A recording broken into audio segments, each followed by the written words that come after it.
reverse to the cuts, a moratorium on cuts so you can actually look into what the consequences are instead of haphazardly hacking away programs without knowing what the consequences will be. And after that, we want to make sure that you invest in USM at the state level and at the local level. So what we want to make sure isn't happening is we're not putting a metric based on how much revenue a single program is generating and then decide that that is the value it has to the rest of the community. And we also want to ensure that if and when cuts need to be made, that they are done in accordance with the union contract and in accordance with the best practices that the academic faculty can ensure are put in place.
Like that. You wouldn't say, oh, next week we're going to announce like these cuts that are going to appear out of nowhere and give people a 2-week deadline before you just start hacking off programs without knowing what any of the effects are going to be. So if you're looking to increase enrollment, if you're looking to increase profitability, as that seems to be so utterly important to everyone on the board here, then the way to do that is you invest, you expand profitable programs, and you don't cut profit generators, which many of the professors that they let go are. They cut programs in 18 days. Yeah. Obviously, this is a very, intense subject on all sides of this. Yeah. In the way that you guys did march in, though, I'm going to ask again, do you feel that it was appropriate to disrupt, the board meeting in the manner you did? Yes.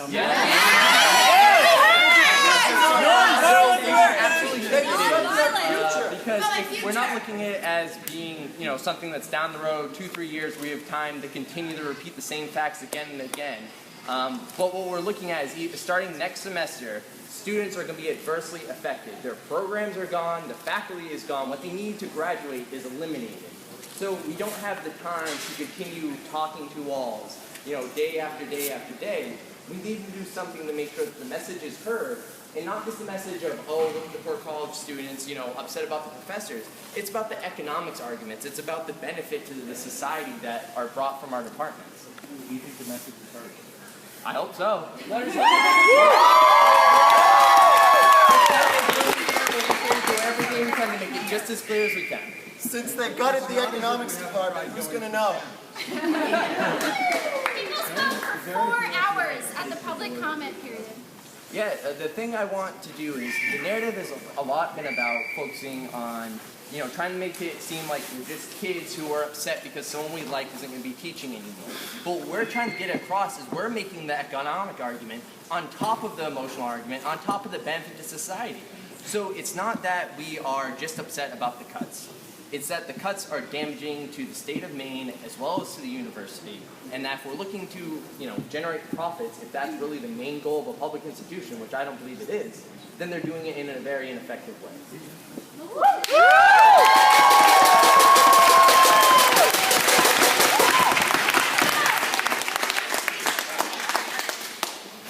about the local businesses that came to speak at the BOT meeting, and they reached out their hand to say, give us time to come up with a plan and we'll help you. And these were major biotech companies. IDEX was one of them that spoke and said, we've helped you before, we'll help you again. Just give us time. We don't have enough time. voted to cut the program anyway to the Masters of Applied Science. It's, they're not listening. 65 people spoke at the public comment section of that session. 65 people spoke against the cuts. Not just students, but community members, members of the biotech industry, members of the Francophone community. Everyone was unanimously against these cuts. I bet it's one of Southern Maine's largest employers. How can they say that they're actually preparing us for the real job market out there if they're cutting programs that directly train people that go into one of our largest employers? Then they can cut taxes. If there's no public universities, there's less taxes. How can it possibly be inappropriate for us to come here and demonstrate when their cuts were made so rapidly and without any notice? That's what's inappropriate.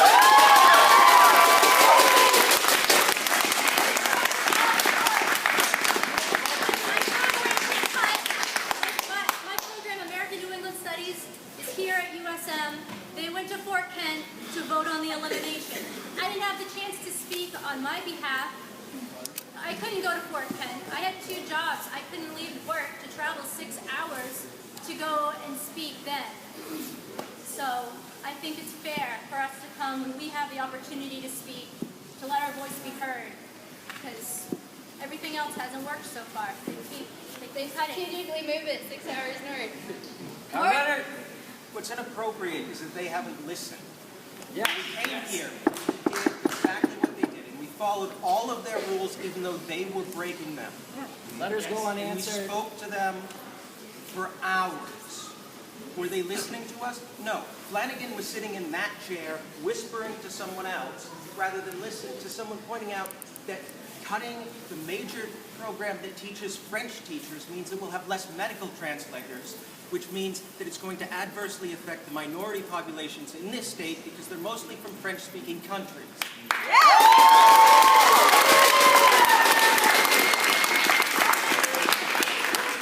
In his letter from the Birmingham jail said, "Nonviolent direct action seeks to create such a crisis and establish such creative tension that a community that has consistently refused to negotiate is forced to confront the issue. It seeks to dramatize the issue that can no longer be ignored."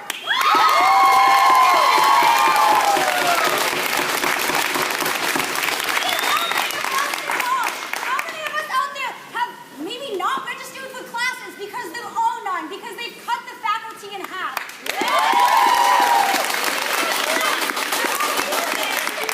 More than just a profit. Yesterday, President Flanagan said in response to a student, "Show me a check. Show me the money." Well, you know what? I don't have any money, but I want an education, and I'm giving it to you.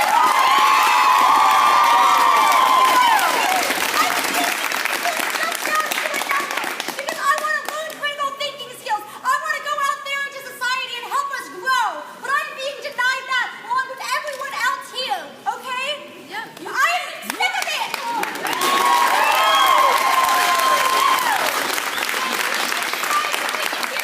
Using these microphones?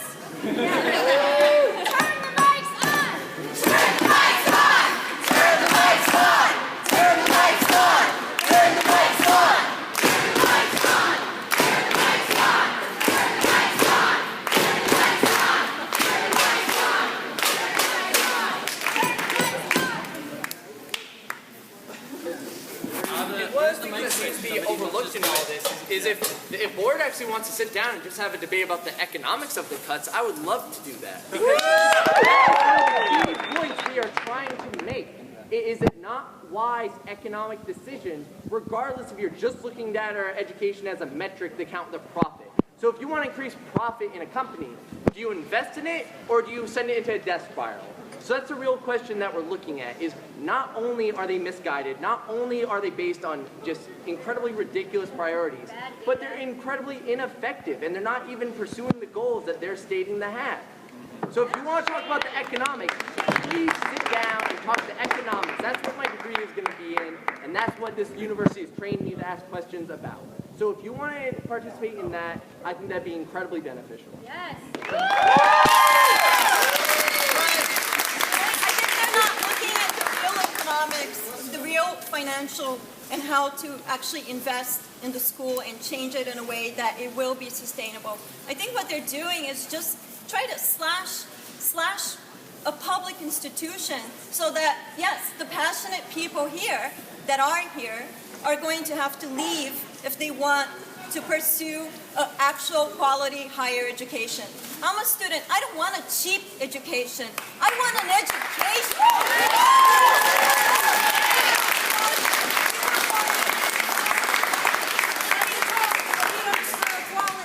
Do we not deserve quality? Yes. Yes. We deserve it. Yes. Give it to us. Also, they're not getting us ready. If we want to get a master's degree, like I want to go on to get my master's, what school is going to take me now? Like, what school is going to take me? And an education is more than a degree. It's more than a piece of paper. Some people come away from classes in here with skills that they don't need the degree for. And some people who are like me, I can only take one class a semester, but I'm enrolled in a program, and I plan to graduate in that master's program. I'm not a traditional student. You know, we have to make allowances, and we need to take in the figures of all populations that come here. Teachers that teach high school students will come and take a class in American New England Studies to get a new perspective.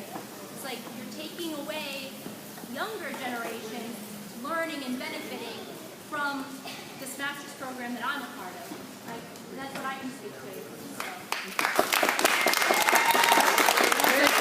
Maine felt like they had brain drain before, but if Maine continues to fail to invest in its public higher education system, that brain drain will get worse and worse. The gap between Maine and the rest of the country will continue to grow.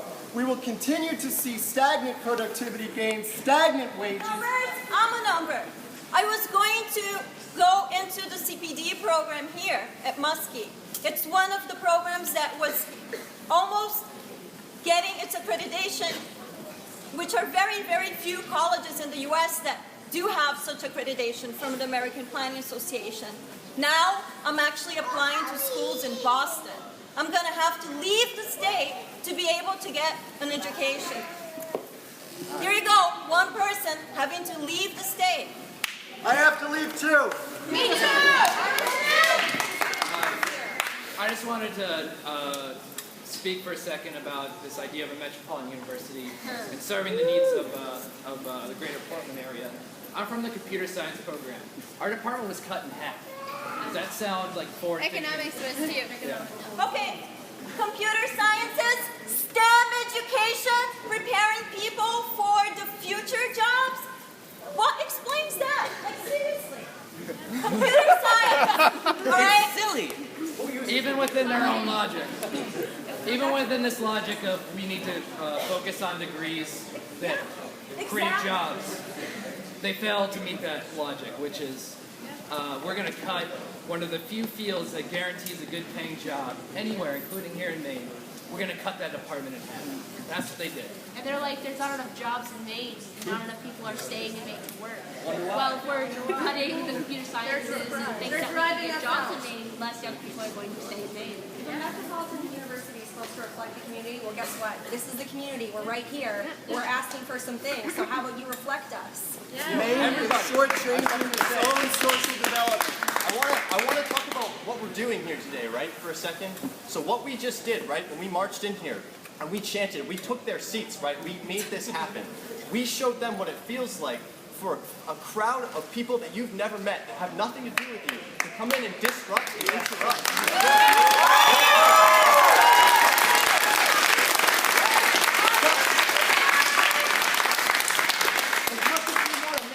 And as much as this is valuable, this is meaningful, and we want to make them know what it's like and how it feels to be interrupted, disrupted in this situation, right? We also want to be more than them, don't we? We want to be bigger than them and better than them, and that's why we're settling down, we're settling these voices. And you know what I want more than anything? After all of this, after our chants, after telling them what we want, after telling them how angry we are, after showing this, telling them our stories, right? I want them to get up, take back their seats, speak, and bury themselves in the lies that we have just exposed.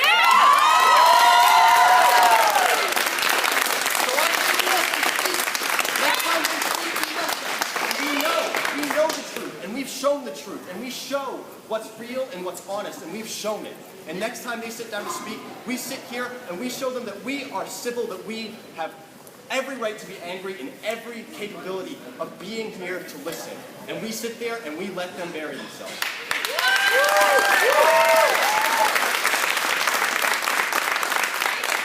When USM students are being recommended by their advisors to go over to SMCC to take simple courses like Physics 2 because it's not being offered here, that's just pathetic.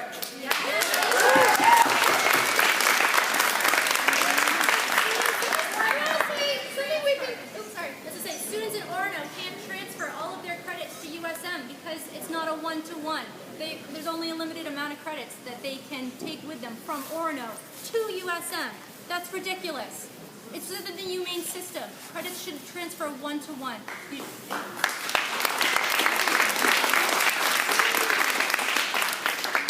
Something we've been talking about since last semester when students really got organized around these issues is the fact that one thing that they're going to tell us is that, well, they can't help the fact that we're not getting any money from the state because the state's broke. And if they give us more money, that means we're going to be taking money from other services and programs.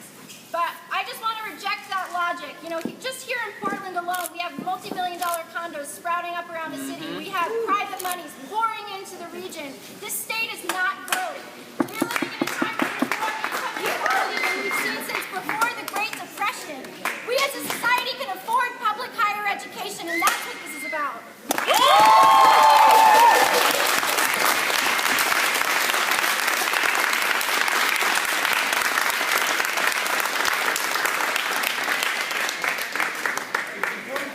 Why they don't sit down and talk to us on pure economics.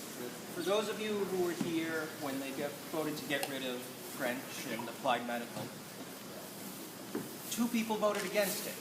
They didn't vote against it on principles. They said that they would vote for it if they had the numbers. But no one on the Board of Trustees had the numbers. Even they don't have the numbers that they try to make these things work out. Maybe they should wait until they actually know things instead of And also, we hear a lot about the 5 programs that they got. They cut a lot more than that, but they got away with cutting other ones without having a vote because they say, oh, you're not a real program.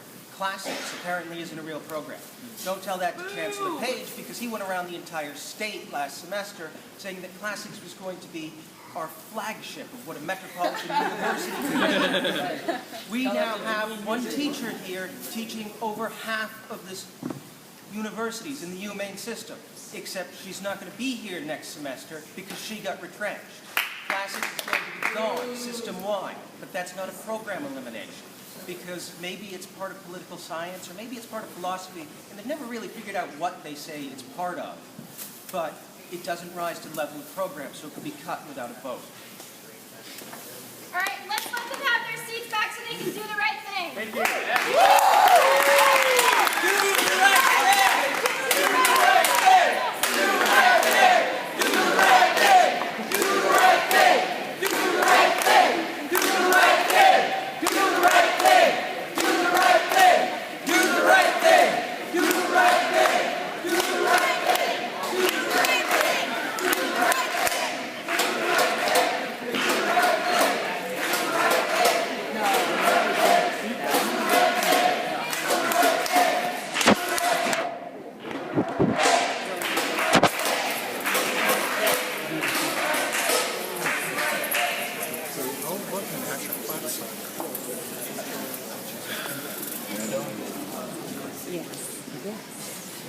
Now it's a financial presentation.